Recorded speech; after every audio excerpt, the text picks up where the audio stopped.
Halo semuanya, selamat datang di Sanero Movie. Di awal film kita akan menyaksikan kelahiran seorang anak perempuan yang dianggap aneh. Bukan karena wajahnya buruk, tapi karena rambut yang berbeda pada umumnya, di mana separuh hitam dan separuh putih. Anak ini memiliki dua kepribadian, di mana yang baik bernama Estella dan yang brutal bernama Cruella. Sebelum kita membahas Cruella, kita akan membahas terlebih dahulu dengan nama Estella. Gadis ini selalu smart dan memiliki kreativitas yang tinggi terhadap mode. Sedari kecil, dia melihat dunia itu merasa berbeda dibanding orang lain, bahkan dengan ibunya sendiri.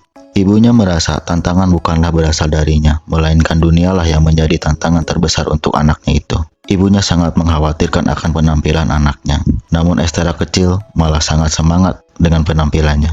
Karena penampilannya itu merupakan kelebihannya, bukan kekurangannya. Di sekolah, Estella kecil selalu tampil modis, udah kayak anak-anak milenial zaman now. Namun pada tahun 60-an, itu dianggap janggal dan aneh bagi sebagian orang. Di sekolah, Estella memiliki teman yang bernama Anita.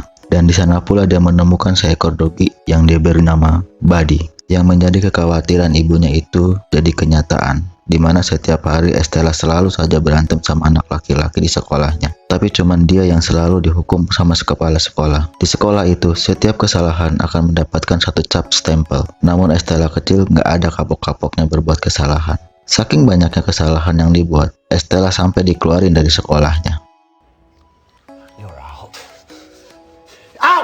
Karena sudah tak memungkinkan lagi tinggal di tempat yang lama, mereka pun akhirnya berencana pergi ke kota London. Di perjalanan mereka sepakat tempat pertama yang akan didatangi adalah air mancur Regent Park. Perfect. Di dalam perjalanan, Estella berjanji akan menjadi anak yang lebih baik dan penurut.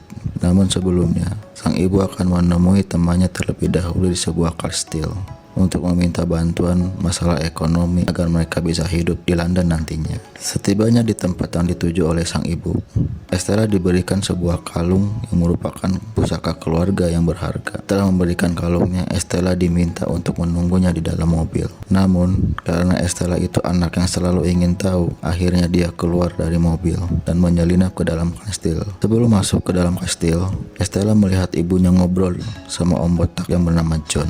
Di dalam kastil, Estella melihat peragaan busana yang sangat megah dan indah. Namun di dalam, Estella ketahuan dan ditangkap sama om botak tadi. Saat membuka topi, om botak terkejut karena melihat rambutnya Estella dan meminta Estella memakai topinya agar tidak ada lagi yang melihatnya. Dengan bantuan guguknya, Estella bisa lepas dari pegangan om botak. Namun Estella malah membuat keributan dan dikejar oleh 3 ekor guguk Dalmatian. Estella hanya bisa lari agar tidak tertangkap oleh 3 guguk tadi. Tanpa sadar, guguk-guguk tadi malah menerjang sang ibu, sehingga ibunya Estella terjun ke dalam jurang dan akhirnya meninggal di sana. Karena takut, Estella pun hanya bisa lari-lari dan lari. Tanpa sadar, kalung pemberian sang ibu pun jatuh di taman. Estella menjatuhkan diri ke dalam truk sampah yang kebetulan lewat dan pingsan di sana. Di pagi hari, Estella disadarkan oleh guguknya. Saat turun dari truk, Estella langsung pergi ke tempat yang telah disepakati sebelumnya dengan sang ibu, yaitu Taman Air Mancur. Di sana, Estella menyalahkan dirinya karena ulahnya sang ibu meninggal.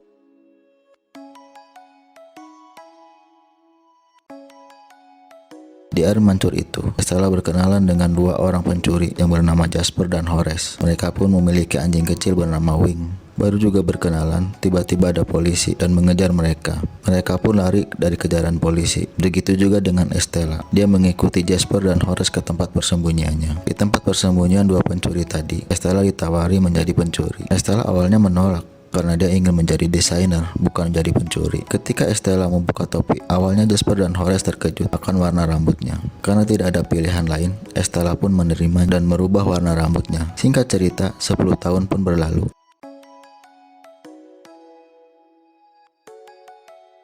Selama 10 tahun, Estella telah menjadi pencuri dan pencopet yang handal. Bahkan dia merancang setiap pakaian yang sesuai dengan tujuan untuk memudahkan dia dan kedua temannya dalam menjalankan aksinya. Suatu hari, mereka mencuri di sebuah hotel. Namun karena ketahuan, aksi pencuri pun menjadi gagal. Keesokan harinya, Estella ulang tahun. Dan di hari istimewa itu, Jasper memberikan kado yang sangat diimpikan oleh Estella, yaitu surat diterima kerja di sebuah butik Liberty. Namun, semua impiannya harus kandas karena di sana Estella hanya jadi pekerja pembersih. Estella sudah membujuk sang pemilik toko kalau dia juga jago menjahit. Namun sang pemilik toko acuh terhadap Estella dan tak mempedulikannya. Saat membuang sampah, Estella malah terkunci dari dalam dan tak bisa kembali masuk dari pintu khusus itu. Akhirnya, untuk masuk dia harus lewat pintu depan dan itu membuat sang pemilik toko marah sehingga Estella dihukum membersihkan ruangan sang pemilik toko. Karena dihukum untuk membersihkan ruangan sang pemilik toko, Estella membersihkannya sampai larut malam. Kebiasaan mencuri Estella kembali kambuh. Estella pun mencuri satu botol minuman keras dan mabuk di sana. Dalam keadaan mabuk, Estella mengacak-ngacak etalase pakaian yang dia anggap norak. Setelah mengacak-ngacak etalase, karena dalam keadaan mabuk, Estella pun sampai tertidur di etalase tersebut. Di pagi harinya, dalam keadaan kesal, sang pemilik toko memarahi dan memecat Estella. Dan pada saat itu pula datang orang paling terkenal di dunia mode, yaitu Baroness. Bagi Baroness, hasil karya dari Estella itu sangat bagus dibanding karya-karya sebelumnya dari toko tersebut. Dalam keadaan tertangkap, Estella dibelikan kartu oleh salah satu karyawan Baroness. Bahkan dia diterima kerja dengan Baroness dan diminta datang jam 5 pagi. Di hari pertama Estella kerja, dia dan para desainer lainnya diminta membuat desain gaun dalam waktu yang singkat. Dalam penilaiannya, Baroness banyak memecat para desainer yang tidak sesuai dengan seleranya. Namun tidak bagi Estella. Walau hari pertama kerja, Estella berhasil memukau Baroness dengan desain ciptaannya.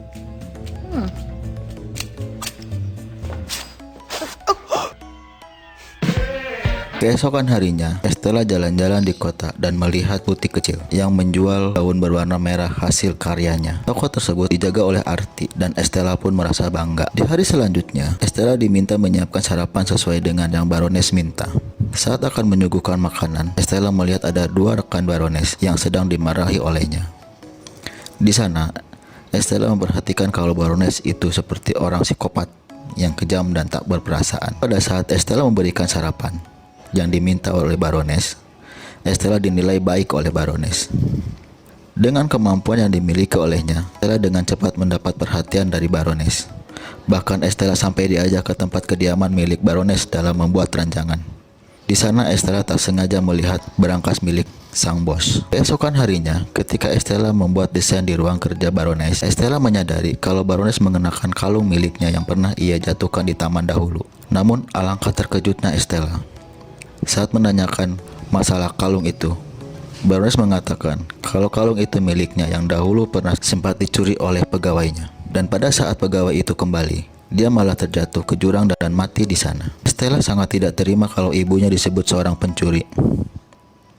Dia meminta bantuan Jasper dan Horace untuk merebut kembali kalung peninggalan ibunya tersebut. Mereka pun menyiapkan rencana dengan matang. Dari melihat titik CCTV, penjaga keamanan, dan jadwal kerja milik Baroness, rencana pun ditentukan pada acara pagelaran busana yang akan dilaksanakan di kediamannya Baroness. Agar tidak ketahuan, Estella menyamar menjadi Cruella, Horace menjadi pembasmi hama, dan Jasper bertugas melumpuhkan CCTV. Seperti yang sudah direncanakan, semua berjalan dengan lancar. Cruella datang dengan jubah serba putih. Di acara tersebut, kegiraan Cruella muncul. Dia mengambil salah satu gelas di tengah tumpukan, dan akhirnya tumpukan gelas pun runtuh dan pecah. Bukannya takut, Cruella malah meminta kepada salah satu penjaga di sana untuk memberikannya sebatang korek api. Secara mengejutkan, dia membakar jubahnya dan berubahlah jubah Estella.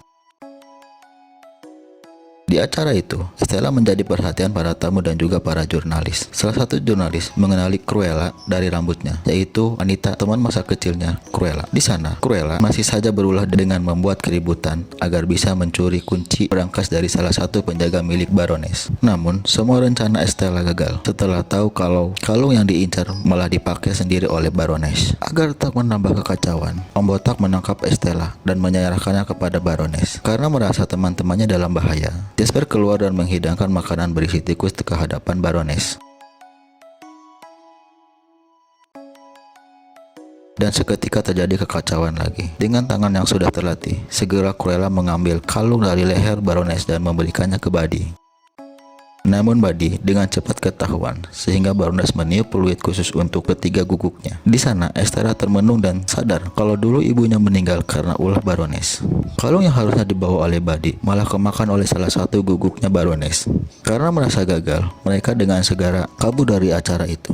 Dalam keadaan sedih dan marah, Estella mengatakan yang membunuh sang ibu sebenarnya adalah Baroness, bukan karena dirinya. Di markas tempat mereka tinggal, Estella akan membalaskan semua rasa sakit yang pernah dia rasa dan akan merebut semua yang dimiliki oleh Baroness. Keesokan harinya, Cruella mendatangi temannya yaitu Anita yang bekerja sebagai jurnalis untuk membantunya membuat berita dalam menjatuhkan Baroness. Cruella meminta Jasper dan Horace menculik guguk milik Baroness.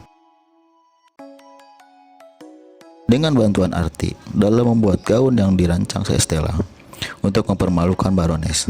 Cruella selalu saja mengacaukan semua pagelaran yang dilakukan oleh Baroness. Cruella datang ke tempat kerjanya dengan menjadi Estella. Di sana, Estella diminta memberikan rancangan terbaik yang bisa dibuat untuk pagelarannya. Ada salah satu rancangan Estella yang membuat Baroness sedikit lega. Namun ternyata itu merupakan salah satu siasat yang dibuat Cruella. Gaun manik-manik yang membuat orang yang ada terpukau akan keindahannya. Untuk merayakan gaun manik-manik tersebut, Estella diajak minum oleh Baroness. Di sana, Baroness memuji dirinya sendiri tanpa memperdulikan Estella yang telah menciptakan gaun untuknya.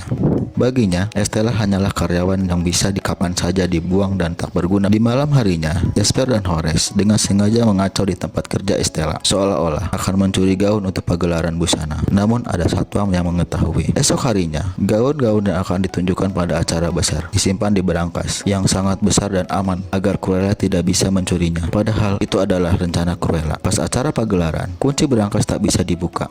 Padahal pengunjung sudah datang dan menunggu acara. Dengan terpaksa, berangkas pun dipotong dengan cara dibakar agar bisa dibuka. Alangkah terkejutnya Baroness pas pintu dibuka.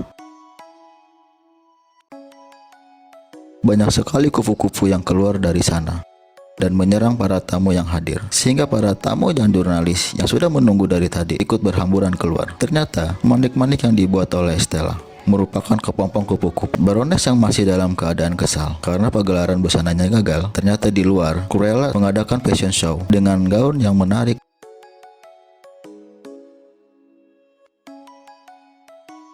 Di sana, Cruella mengenakan mantel bercorak guguk milik Baroness. Namun tanpa sadar, ternyata Baroness mengetahui siapa sebenarnya Cruella. Fashion show yang diadakan Cruella harus bubar karena datangnya para polisi. Cruella dan teman-temannya pun berhamburan meninggalkan panggung acara secara terpisah. Sesampainya ke markas, Cruella dikejutkan oleh Jasper dan Horace yang sudah diikat dan ada Baroness pula di sana. Penyamaran Cruella dan Estella pun akhirnya selesai sudah.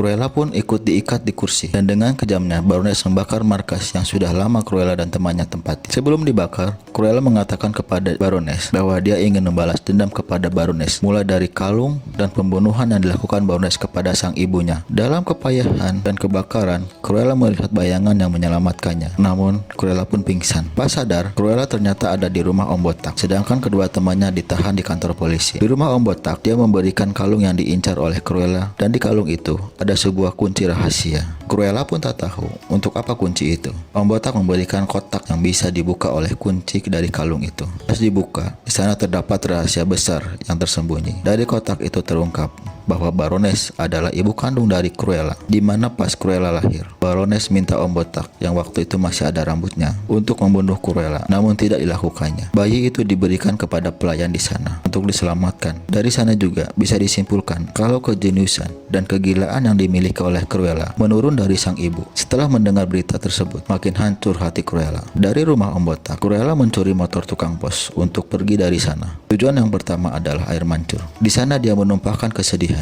Lalu dia pergi ke penjara untuk membebaskan teman-temannya dengan membawa truk sampah dan dibantu wig guguk Horace. Rencana pun berhasil. Di tengah pelarian, Jasper dan Horace tak mau lagi ikut membantu Cruella. Namun, setelah diberitahu kalau Baroness itu adalah ibu kandung Cruella, mereka pun terdiam dan ikut ke rumah Om Botak. Di rumah Om Botak, rencana balas dendam disusun. Namun Jasper dan Horace kembali enggan membantu Cruella. Namun dengan sedikit memohon dan mengeluarkan kartu keluarga, akhirnya Jasper dan Horace luluh juga dan mau membantu Cruella. Cruella datang ke tempat Artie untuk meminta bantuannya kembali. Tentu saja Artie sangat siap dalam membantu Cruella dengan segala risikonya. Sebelum rencana besar itu terjadi, Estella mendatangi pengacara untuk memindahkan hak warisnya kepada Cruella. Untuk memuluskan aksinya, Cruella membuat kostum hitam putih beserta rambut palsunya dan dibagikan kepada semua tamu undangan yang akan hadir. Alhasil, di acara itu banyak penjaga terkecoh akan kostum yang dikenakan para tamu. Dengan begitu, Cruella dan temannya bisa masuk tanpa diketahui. Sesampainya di kastil, Cruella menelpon polisi kalau ada perampokan di kastil milik Baroness. Selain itu, Cruella mencuri fluid dari tangan Baroness tanpa diketahui. Cruella berperan menjadi Estella dan berdiri di tepi tebing seperti ibunya dahulu. Estella memanggil Baroness untuk datang dan memanggil pula guguk Dalmatian. Saat guguknya diperintah memaksakan untuk menyerang Estella, ketiga guguk itu malah nurut sama Estella. Dengan bantuan teman-temannya dan om botak yang ada di dalam acara, tanpa diketahui oleh Baroness, akhirnya para tamu keluar ke tempat yang telah ditentukan oleh Estella. Karena sudah terdesak, Baroness pun seolah memeluk Estella. Setelah memeluk, Estella malah didorong sampai jatuh ke tebing. Kejadian itu disaksikan oleh para tamu dan akhirnya Baroness ditangkap polisi. Setelah Baroness tertangkap, Cruella muncul dengan mobilnya. Di sana, hanya Baroness yang tahu kalau Cruella itu adalah Estella. Keesokan harinya, Cruella mengadakan pemakaman untuk karakter Estella. Di akhir cerita, semua kekayaan yang dimiliki oleh Baroness jatuh ke tangan Cruella.